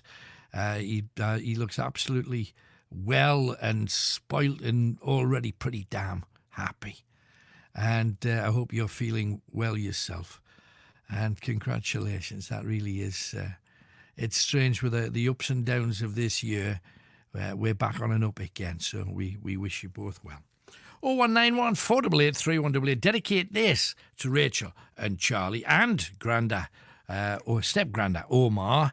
It is We Are Family Sister Sledge, but I was talking to Sister Sledge and I asked them all about starting out. How did it start for you, Joni? I mean, when you were a little girl, was it always going to be music? Or? Well, I think it's all our grandma's fault because she was an opera singer, and when we were little, she taught us harmony and she taught us appreciation for music. So it's all her fault. Anyway, we love it. We didn't start out to do it, but it's always been a part of our lives. And I don't know what I'd do without music. I'm lost in music. I remember hearing one of the early singles and thinking, what a great band this bunch are. But nobody could have dreamed that you would have the amount of hits and hits that would stick like they did. Thank you so much. We had no idea either. We were just out there having fun. I think that's the most important thing about music. Having fun, absolutely. Relating to people, getting out there and just saying, welcome aboard. Come on, let your hair down. It was all about image as well in the late 70s, early 80s. It was the look, and you didn't wear some peculiar outfits in your time. Well, thank you. You know what? We did have some crazy clothes back then. We still have crazy clothes. It's life. It's my day.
There you go. Good stuff. And thanks to Eileen for her comments on Facebook as well. Good to see. Now, I have to say, one of the things about that song, it's kind of like one of the tunes that whenever you're in any kind of club, put that on, every group of girls will get up and they'll do their thing to that tune. And I don't know what it is about it, but there's about half a dozen songs that are like female classics. And up you go for that one. Corking. Anyway, good to hear. Get as many calls on as we can. Pick up your telephone and give Chris a call. Don't forget, we have the Blah coming up soon, which is downright peculiar. And even more stars talking about stuff, because that's what we do. We'll have that before the Blah as well. However, Milkman, he's a milkman, as an old song used to go. It's Davy the Milkman. Hello, Davy. Hello, Alan. How's it going, mate? It's good. Good to hear from you. How's everybody?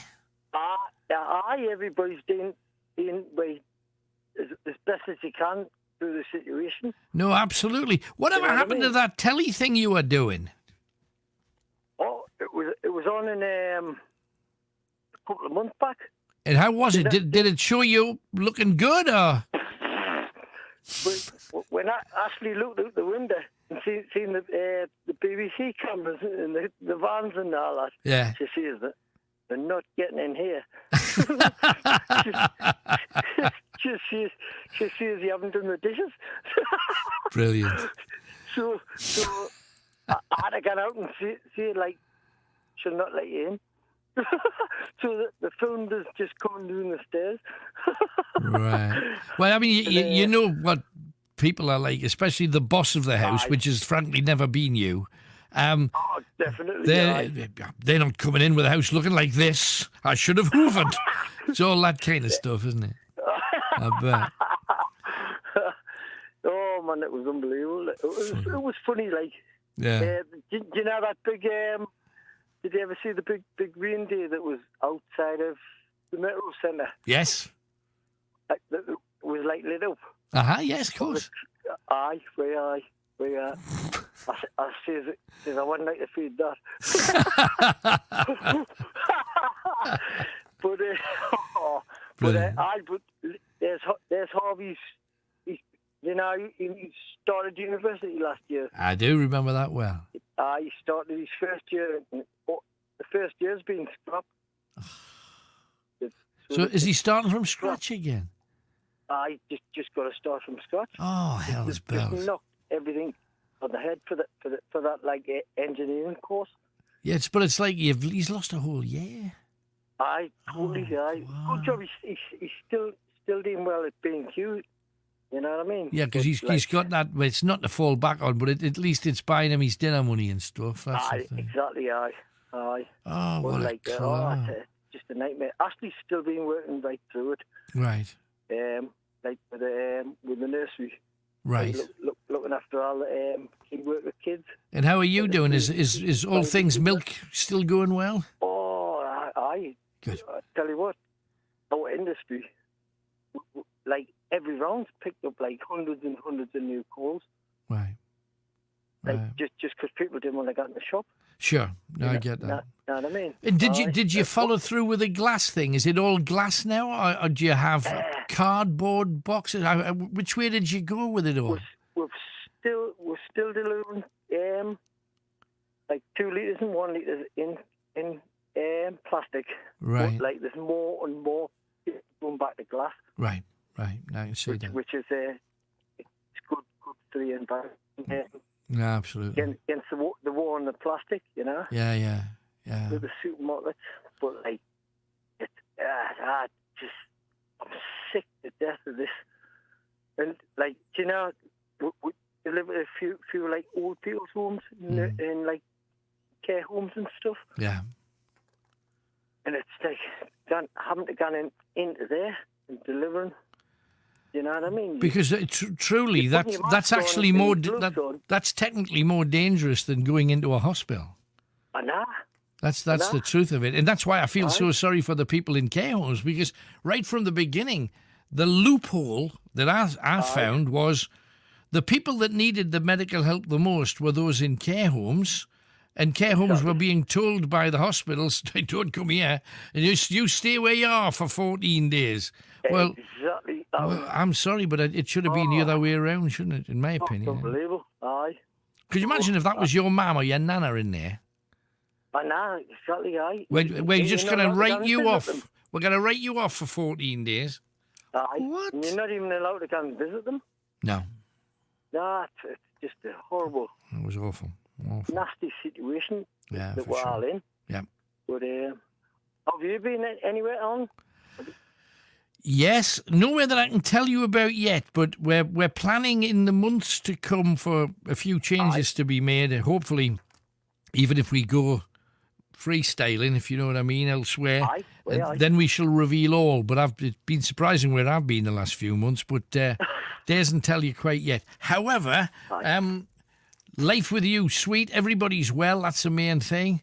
And you had that horrible head condition thing. Is everything all right now? Is that still? You know when the doctor rang us and says you need to get the brain scan. I've never heard back from the hospital, and that was like what? 2.5 months ago. I've never heard no back. So what do you do, like? I can't even get in touch with the doctor. Well, this is the thing, and doctors are saying, "Oh, we could strike for more pay." I'm thinking, you haven't done anything for 6 months. Exactly. What do you want more pay for? Aye. Well, I thought we can ring people. The heat's all right, but like, you know, when I get up in the morning, as soon as I stand up, I'm busy and I've got to hold on to the wall just for a minute or so. You mean when you stand up on your legs? Aye. Right. Stand up, I've got to hold the wall just for a minute. Oh, that's unbelievable. Just to steady myself, and then I'm all right. So is it like a balance thing? Because, I mean, what exactly have they done to your head? Have they taken lumps out, or what have they done? No, they've just glued me head. Glued your head shut? Sent us away, and they done a brain scan the first time, and said it was all right. But then when the doctor rang us, like a couple of weeks later, and says, I'm going to send you for another brain scan. Right. And I've never getting out back. To make doubly sure. Well, what happened instantly with COVID was what they call maintenance. You see, if I had a serious head injury, to me, having another brain scan to make sure you're going to live is probably something I'd want sooner rather than later. But they're saying, all of these minor procedures are going to have to wait. Because now there's like over a year and a half's waiting list for some things. Which, so you know, all the damage. I'd rather all these cancer patients ahead of me, like, you know what I mean? It's just waiting.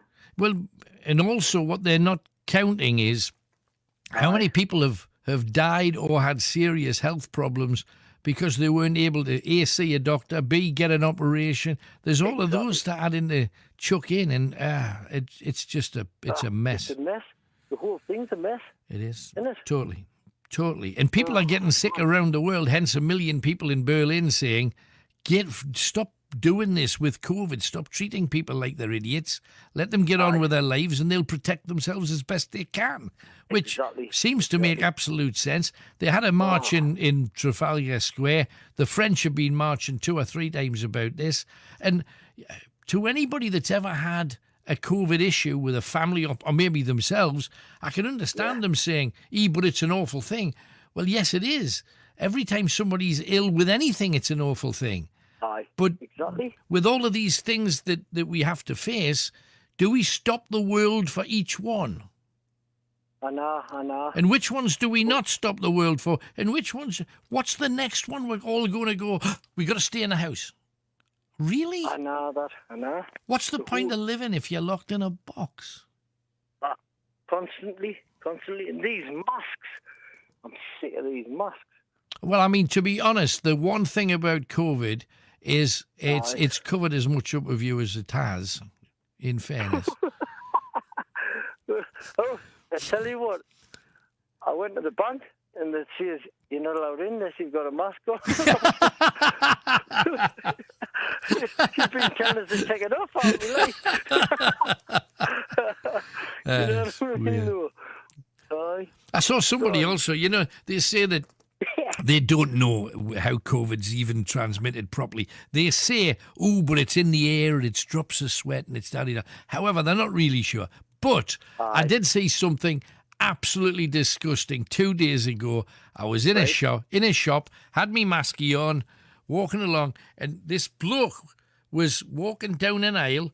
I'll tell you, he had a 6-pack of booze in one hand.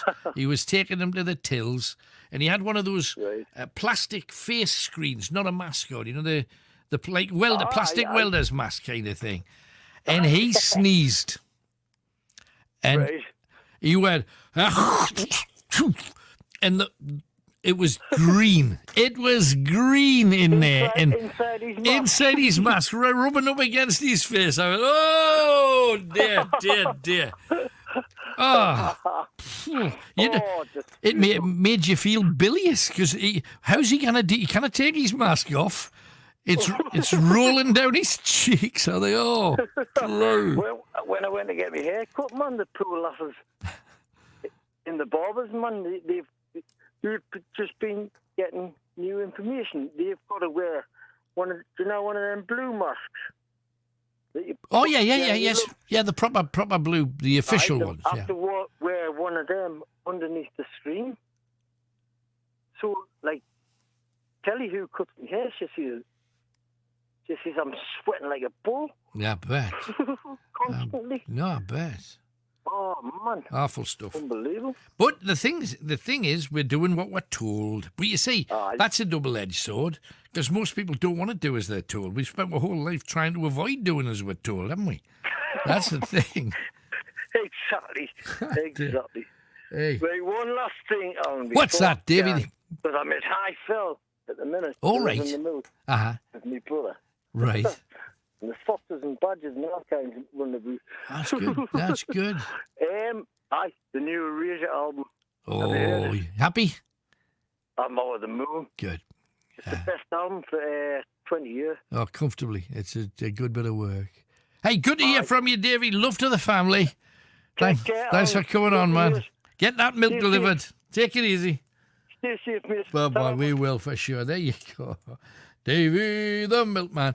One more call, then we'll blah, I think. 2 quick things. Chris Black says, Alan, I'm not a political person. There you go.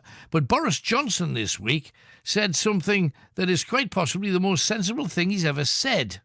His direct quote, if it is correct, which I cannot believe that it really is, but if it is correct, that the BBC are saying that they will not sing the words of Land of Hope and Glory or Rule Britannia, as they traditionally do at the end of Last Night at the Proms, I think it's time we stopped our cringing embarrassment about our history, about our traditions, and about our culture, and we stopped this general fight of self-recrimination and wetness. I wanted to get that off my chest. I kind of go with it. I'm happy for that. Forgive them their trespasses against us, and they should reciprocate. Absolutely. I get it. But also, when a government minister says white people are responsible for racism, that's true. It's our fault. And we still have some nasty scumbags who haven't quite twigged that we're all the same yet. However, hopefully we'll get there. Second clue time very quickly. The first clue, remember, I'm going to give you 4 words from a song. You're going to tell me the name of the song, okay? First clue is the opposite of lose. Got it? Opposite of lose. The second clue is the opposite of win. Okay, the opposite of win. Right? 2 clues down, 2 more clues to come. Do not try and guess it until you hear the 4th clue. And the last talky bit, this is an email. Alan, I believe that we shouldn't have hidden away so much. We should have just been sensible and washed our hands and stayed away from people who had a cold or flu. Or if we had flu or cold, stayed in, which we would have done anyway. My granddaughter's friend, who has 2 small kids, and another friend, both in their 20s, have committed suicide through the media scaremongering. I'd bet there are more people affected by mental health problems than COVID. People, please just be sensible and not scared. you have more chance of being hit by a bus than catching COVID. Even if you did catch it, you'll likely recover, just as you would if you had cold or flu. Rant over. That's what Anne has to say. Let's take one more call, and this one is Dawn, who's in Peterlee. Hello, Dawn. Hi, can you hear me all right? I'm good. What can we do for you, Dawn? I want to talk about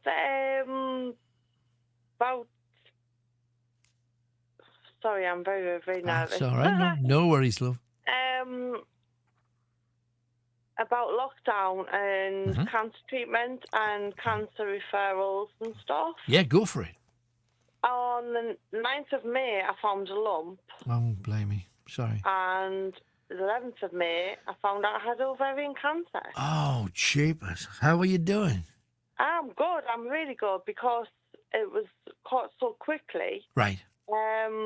And that was 11th of May was Monday. On the Wednesday, I had the ultrasound, Right. and they found a 9-centimetre mass on my left ovary. Right. So that was it. Hell on, honest to God, it was horrendous. Did they get you straight in? We were straight in. Good. Within 5 weeks, whipped in, whipped out, Brilliant. and no further signs of disease. Which Oh, was my God. absolutely amazing. Are they having to give you any chemo? No chemo. Oh, wow. That's great. They got it all then. Or they feel that they did anyway. Great. But for them people who are frightened to go to the doctor, go to the doctor. No, You know, it's the problem is if you can get in now, because it was a lump. The one thing about cancer treatment in Britain is the serious stuff has been dealt with effectively and immediately. It's the lesser thing where, oh, well, just come back, we'll check you in another couple of months. Well, it's going to be 6 months now. When That's it. when you're That's talking it, cancer, though, awful. even if it's just precautionary, you don't want that putting off 3 months. Do you know what I mean? But hey, congratulations! I'm glad they looked after you so well. And you're feeling good now? I've been very, very lucky. I think really so lucky. too. Cheapers. Well, I bet your heart stopped when you felt that damn thing. Scary as hell. It's horrendous. Honestly, if anybody feels anything, go to your GP because I know lockdown and everyone's like, oh, don't. You can only have phone appointments. Yeah. Demand an appointment. Absolutely. Seriously. No, I agree. But this is the thing. We shouldn't have to demand. We've paid into this sucker. They're supposed to be there to help us. And yet they seem terrified of you. It's like, ring us from the car park when you arrive and we'll open the door. And you're thinking, how bad is this now? What are you so scared?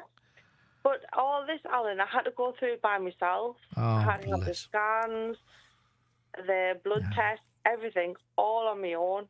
Yeah. You know, my husband sat in the car park. And well, this is the thing. And also, when you're having an operation, the one thing you don't want is have to be sitting in there not distracted, if you know what I mean. Because if you've got family there, they're talking to you, they're putting your mind at ease, there's a bit of buzz. You just sit there, ferment, and terrify yourself otherwise. I bet you were really bricking it.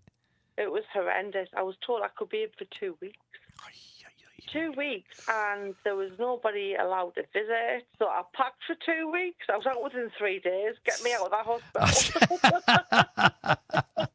Hey, well, well out of done. here. Well done, love. Hey, that's tremendous. That really is good news. Ah, what a carry on, though. What a carry on. And I mean, this lump came out. Whereabouts was it? It was, well, what was happened, I was sunbathing in the garden like you do. Uh-huh. And I was doing a puzzle, but I couldn't do the puzzle sitting up, so I lay down on my stomach, and I was like, that's not right. Then, like, later on during the day, I was washing up, and I was like, that's not right, you know, when your belly touches the sink. Right. So, I mean, this was a lump, like, round the belly button, a bit lower? No, right there, love. Near me, Oh, right. Okay. It's all right. I've closed my eyes. I'm not looking now. Right. And it just didn't feel right. There was something not right. And I was thinking, it's hard. It's swollen. You know, so... You don't want anything hard and swollen next to a fufu. Absolutely not. It's always bad news. But the lady down the doctors, my GP, was absolutely brilliant. Spot on. Good. on the ball. Yeah, brilliant. Even during COVID, so everyone was like, "Are you going to go to the hospital and doctors during COVID?" Oh yeah, You know what I mean? Yeah. The last thing that anybody would want. Bottom line is though, they played a blinder, got you out within 3 days, and we're all keeping our fingers crossed that that's the last you'll ever have to bother with it. That's great. Good news. Absolutely. The worst thing about it took 3 weeks for the results. For God's sake. Well, again, but you know why? Because there's like 8 people doing the job of 45 at the present moment, and that's how it is. But bottom line is, end product speaks for itself. Welcome back. Welcome back from the jaws of death. And Amazing. I decided to do the race for life. Great. And I put it on Facebook last Sunday. It's 1 week. I've got £405 so far. That's amazing. Wow. That's cancer research. That's tremendous. That's well done. Well done, you. Hey, thank you for coming on, Dawn. Bless you, darling. Hey, fantastic. What great news. Bit of good news for a change. Happy with that. We got 2 clues in for the song, 2 more to come.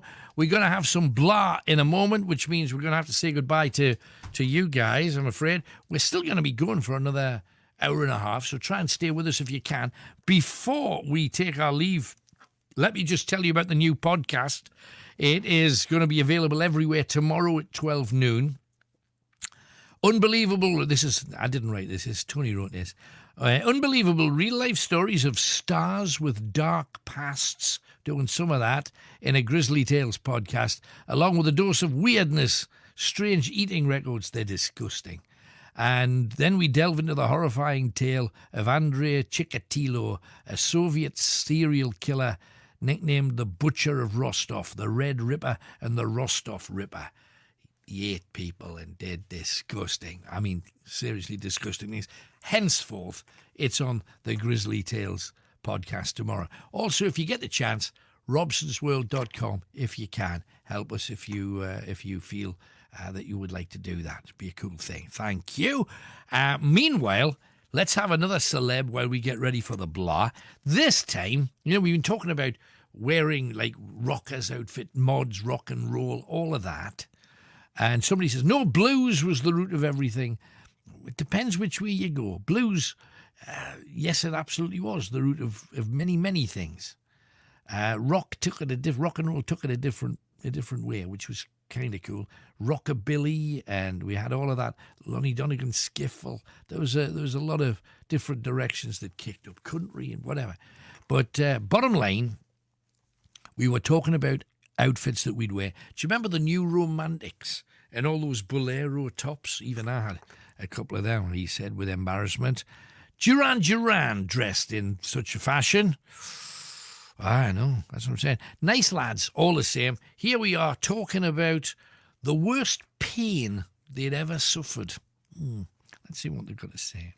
I broke my wrist once. I was cutting a hedge in my garden and the ladder slipped and my wrist just a clean break. My hand was literally just hanging there, and I got to the hospital and they said, okay, it's slightly displaced. You're just going to get a little bit of pain while we move it back into place. And we know you're a drummer, so we want to do it properly. And that was the most painful moment of my life. But thank God to the Oxford Infirmary, I think it was, that put my wrist back together, and I never had a problem with it again. I would imagine, though, on the way to the hospital, anybody that didn't like Duran Duran, seeing you that limp-wristed, would at least have made a couple of... That's pretty normal.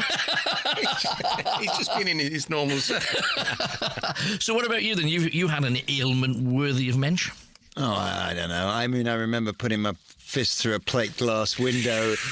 Rock and roll. Yeah, it's a bit of rock and roll there. Hotel. Didn't like the way that the night was going, and I needed to express my rage. That kind of cancelled the European tour. That was pretty stupid. I don't remember feeling any pain, though. You don't generally, do you, when you're in that kind of state? Not till the morning. Right. Exactly. So how did that happen? I don't remember that. What's all this red stuff? And that's it, guys. Thank you very much for all your comments, all your daftness, and all of that. Stay well, gang canny, div and dunch the car, look after your partners, love each other, We're back next week, or I'm still on for another hour and a half if you can bother yourself. And that's down to your conscience, because I will know. Okay? Until we're together again, from me, Alan Robson, good night, God bless you, and I wish you well. Absolute respect. Take care.